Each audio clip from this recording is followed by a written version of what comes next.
Harvard Divinity School.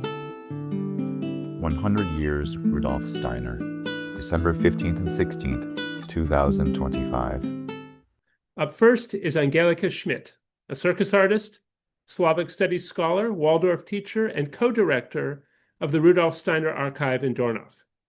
She will speak on Illuminations on Rudolf Steiner as a spiritual teacher.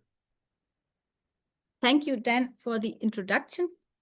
My theme is Rudolf Steiner as a spiritual teacher, and I will show unpublished materials from the Rudolf Steiner Archive.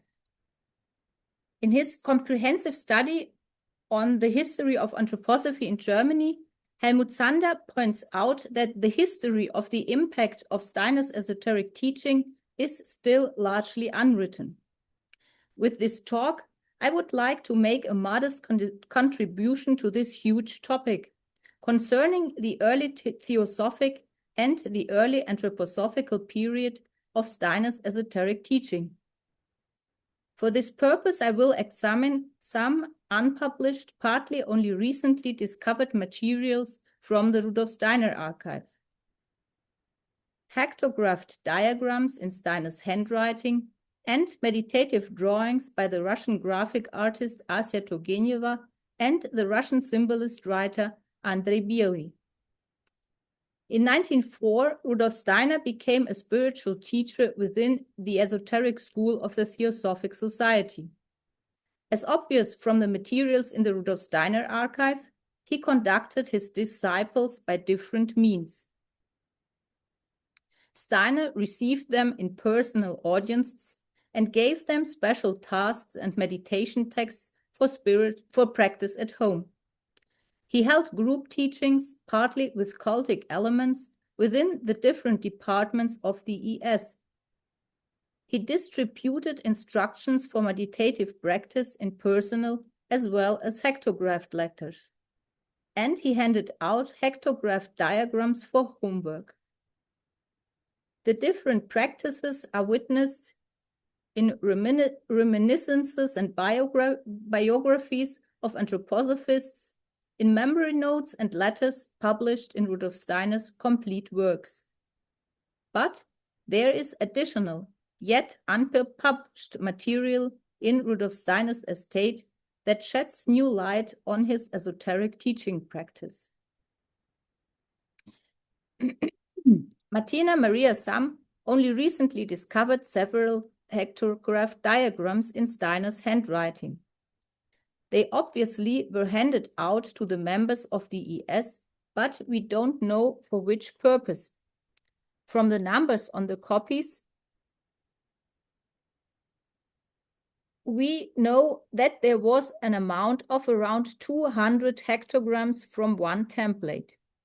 These diagrams show the planetary evolution of Earth, the development of the human being over different races, and through the 7-year cycles. There is a compilation of fourfold schemes and a table with correspondences of threefold schemes in various occult traditions of the West. This comparison of threefold structures in alchemy, Hermeticism, Gnosticism, mysticism, Christian and Masonic culture shows how Steiner tried to relate the different traditions to each other and searched for their interrelationships. This table with explanations of the various parts of the human being in Steiner's own and the corresponding theosophical terminology in brackets shows that Steiner strived to locate his esoteric teaching within the German culture by pointing out references to Schelling and Goethe. The material as a whole illustrates how Steiner, as a spiritual teacher of the theosophical movement, amalgamated various elements of different Eastern and Western occult traditions. Furthermore, the Rudolf Steiner Archives collection contains 4 meditation albums by the Russian graphic artist Asya Turgeneva, which we discovered just when I came to the archive in the beginning of this year. And we have 124 meditative drawings by the Russian symbolist Andrei Bely, her partner. Andrei Bely is one of the classics of Russian literature in the 20th century. He integrated his anthroposophical spiritual experience into his writing practice and developed a new style called ornamental prose, which significantly influenced Russian literature throughout the 20th century. His first wife, Asya Turgeneva, was the designer of the stained glass windows of the first and second Goetheanum. They first met Rudolf Steiner in May 1912 and in July already became his esoteric disciples. In January 1913, they joined the newly founded Anthroposophical Society. In May, became members of the ES and 1 year later of the Masonic Lodge Mystica Eterna. As they were hardly able to express themselves in German, they decided to record their meditative experience in drawings and developed a unique style of visualization of their spiritual insights, called by Bely symbols of my spiritual experiences. Many of the drawings bear the date of creation and a commentary given by Steiner, who closely mentored the meditation progress of the couple. In Asya Turgeneva's meditation albums, we find drawings on various subjects. Different types of imaginations. Here, for example, an imagination of the stomach in the form of a heap of snakes, or an imagination of the physical body in the form of a skeleton. From October 1912, Turgeneva began to draw visions from past incarnations. Here, of a priest. As obvious from the notes, Steiner told how to understand these inner pictures. And from Turgeneva's memories on Rudolf Steiner, we know that he encouraged her to work on this capability to glance into her past lives. Sometimes Turgeneva painted her dreams, and Rudolf Steiner occurs as an interpreter of them. In this example, he even wrote his interpretation on the back of the paper. Objectivation of certain basic feelings living between you. Furthermore, we can find concrete meditation exercises that depict the relationship between the physical body and the subtle experiences that arise in altered states of consciousness. In this example, Turgeneva describes that her body felt very big and warm. Her eye is located outside of the body, looking into a dark, cold space, where she sees a golden cross that quickly floated away. The cross is a motif that appears in lots of different variations in the meditation albums of Asya Turgeneva, with the crucified Christ, with roses, or with birds or other objects in the center. Other frequently used motifs are birds and bird-like winged objects, and pictorial representations of the Christ impulse.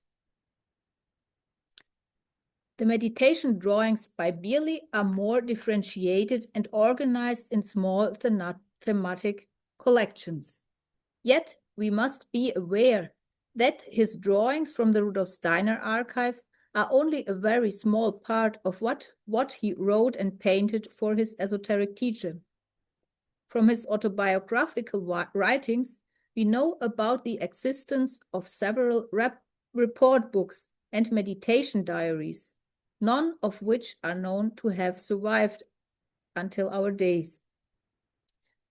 Beyond the drawings from the archive in Dornach, there exist illustrations for book covers and poems that repeat elements of Bely's meditative insights and are spread across various Russian archives, including a notebook of 9 pages from 1918 with instructions on meditation. And last but not least, we have Bely's numerous literary publications, autobiographical, semi-autobiographical, and poetical ones, in which he described his meditation experience in literary form or used it within his fictional texts.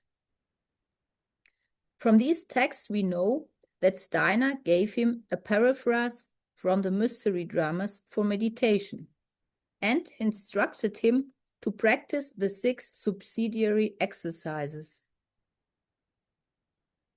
These exercises form the foundation for the ability to leave his body consciously and elevate himself to higher levels of being. Furthermore, Bely practiced the 7 stages of the Christian Gnostic path. This practice of imitatio Christi left its traces in his novel Notes of an Eccentric. Another important experience on the path of initiation, the tableau of life, is incorporated in Bely's novel Kotik Letaev, where he describes the first 3 years of the life of his fictional alter ego Kotik, including the process of incarnation.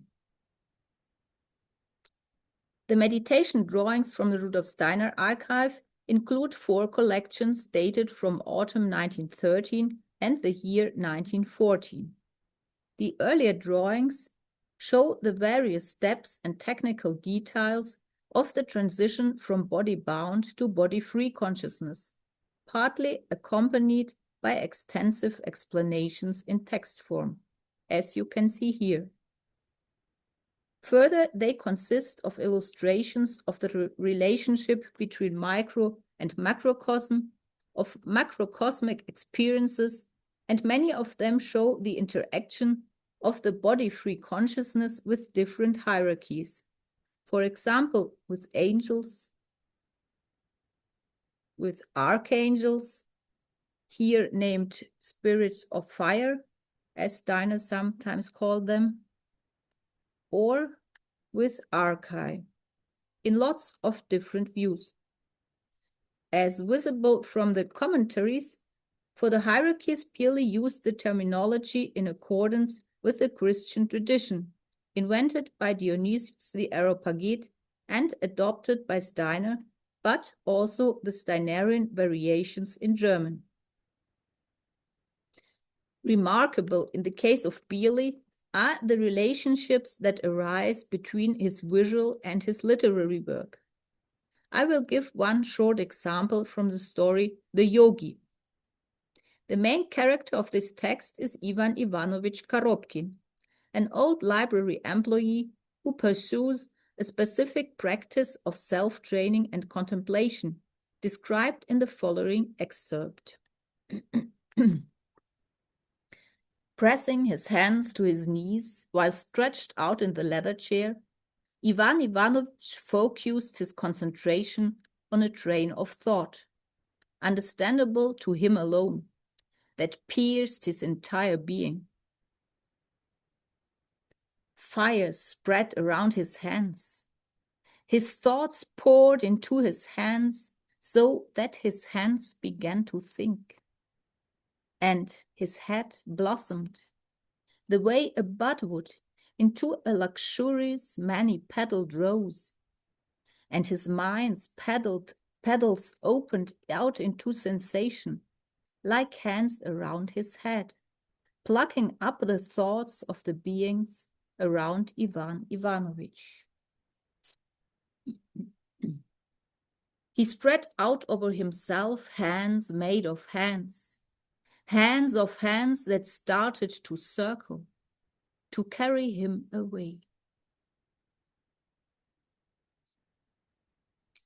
Many-winged and transforming, he was pulled out of himself so that he dived into the ever-seething sea of beings, portrayed as bark clusters, brocade interwoven with silver and gold, diaphanous and glowing veils, which all collapsed through into the spark clusters, brocade interwoven with silver and gold, diaphanous and glowing veils, that were Ivan Ivanovich himself. In this way he could, pouring out of himself, pour into the roiling life of the beings around him.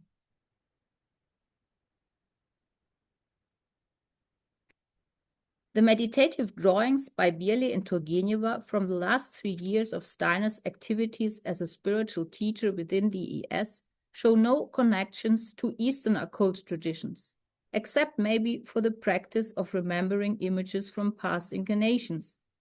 They rather demonstrate an adoption of Christian mystic tradition, although Steiner rejected its spiritual practice in his written and his oral teachings.